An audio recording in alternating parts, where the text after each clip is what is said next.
card. You're stuck with it unless somehow they take it out.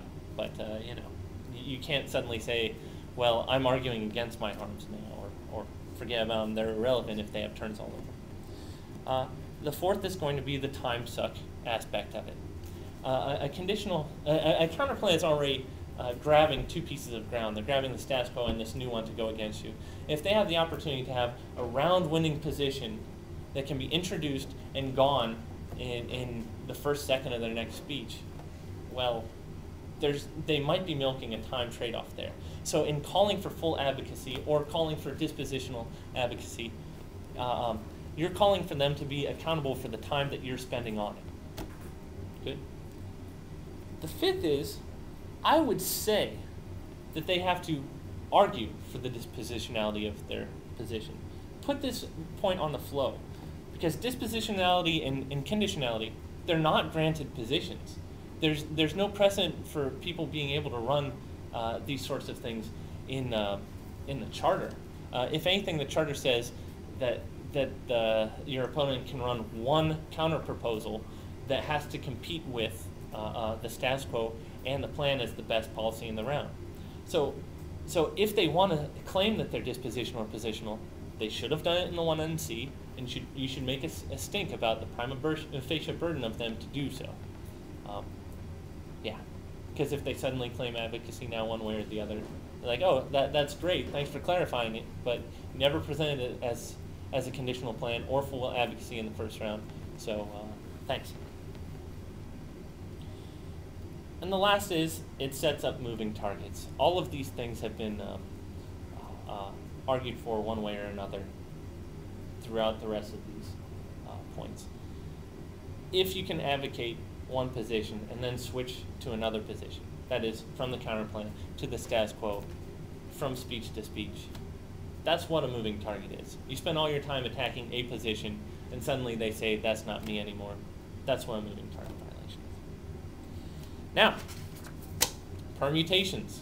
Who knows what they are? Boyer, I know you do. All right. There are a couple of, I would say there are three different ways in which permutations exist.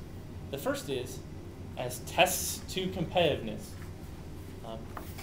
Remember how the charter says that a counterplan has to show that it's a better policy than status quo or the affirmative plan?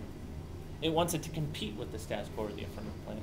So if you say that the two can both coexist real nicely, then it's not really competing. You're just saying that both can coexist, and there's no reason to vote down the resolution.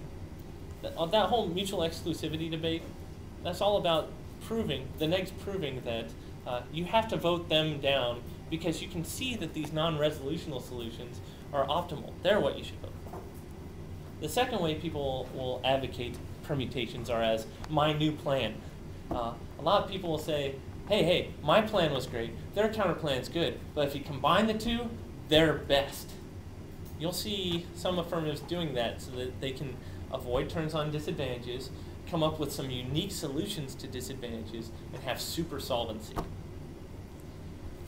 The third way people might have a permutation is, as I'd call, a declaration. With critiques. Remember how critiques could be considered a counterproposal of sorts? People want to indict you for involving a bad ethic or evoking a bad ethic, and if you want to perm the mentality of their counterplan or the mentality of their critique, then you say, look, I'm clean again. The permutation means that their mindset, my clean mindset, can now coexist with the counterplan. There's nothing competitive about it. Right? Now, do you guys know how to declare a permutation? Some people think that it involves an intense structure. They might think that there's an ABC to it, where there's an interpretation and an implication. They might think it's set up like everything else. No, you can just say, permute, do both. Permute, take the funding from the counterplan and use it as the funding source for my plan. That's all you have to do.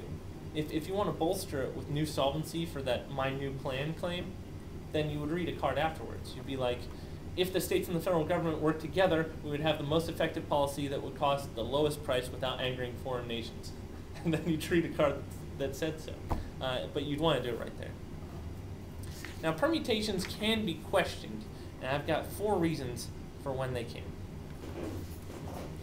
The first is when they're not functional. If I were to tell you that, let's say I ran a plan that lifted the embargo, it textually referenced the embargo. It said, the United States federal government shall conditionally lift the embargo upon their acceptance of vaccination supplies. And the counterplan said, I don't know,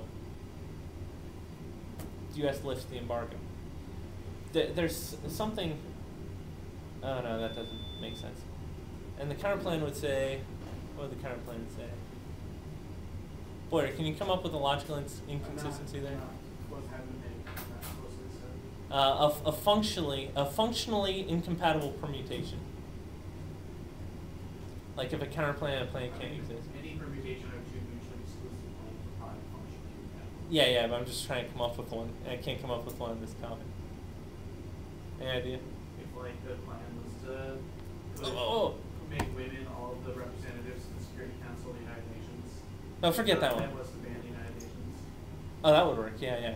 If you ban the United Nations. If the anarchy counterplan, that would say, the people of the U.S. will no longer recognize the United States federal government and will implement plans of their own accord. That would be grossly incompatible, functionally incompatible with the plan that needed the U.S. federal government for its mandates. So if you tried to permute an anarchy counterplan, not going to work. The second is when they are timed permutations. A lot of times, if a counterplan is run that is functionally incompatible, an affirmative might say, well, we'll do plan and then we'll do counterplan. That's considered a time-based permutation because you are delaying the instantiation of the counterplan. You say, wait for the X period of time and then do counterplan. A reason why these might be illegitimate is because it's not a true test of competitiveness. Try and think of a counterplan that is competitive if you put it off a million years from now. Everything could be permed if you put it off a million years from now. It's not going to prevent the status quo from being compatible with the affirmative. The 3 is when there are intrinsicness perms. You guys know what it is for something to be intrinsic? Or what an intrinsicness perm would be?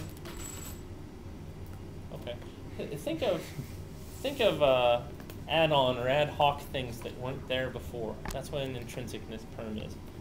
Let's say the counterplan is consult Japan before lifting the embargo, right? Your intrinsicness perm might be do plan and set up talks with Japan and send them goodwill packages every year. That will solve Japanese relations. Like, what? You would now be adding on all kinds of extra planks to your plan. And some people will still try to pull that off, but it's not really legitimate, so I wouldn't advocate you guys doing it. And the 4th reason is when a perm might not be accepted, when they're not written down. Some negatives will require that you write down your permutations for the same reason that you might require a counterplan to be written down. So if you're giving permutations, try to avoid those 4 sorts of